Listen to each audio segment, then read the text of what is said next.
Баршаңызға сәлем, сіздермен Бану. Бүгін осындай сүзбеден, яғни творогтан сүзбелі шариктер жасайтын боламыз. Менімен бірге жасап көріңіздер, дәмі өте керемет шығады. Ең алдымен таза құрғақ ыдысымызға 2 жұмыртқаны саламыз.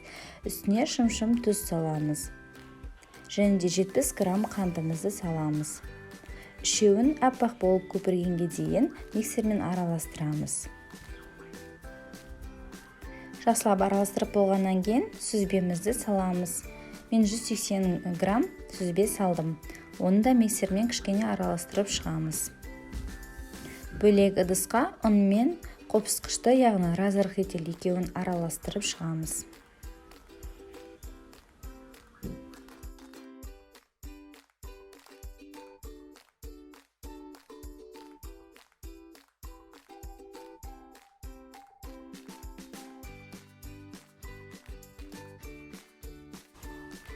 Әр ұнның тығыздығы әртүрлі болғандықтан, осы қамырымыз егерде қатты сұйық болып жатырса, тағы да ұн қоссаңыздар болады.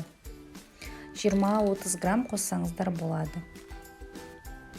Ендігі кезекте шариктер жасаймыз. Ол үшін қолымызды ұнға кішкене былғап, шариктерімізді қолымызбен жасап шығамыз, айналдырамыз. Қолыңызға жабыспас үшін осы ұнға малуымыз қажет.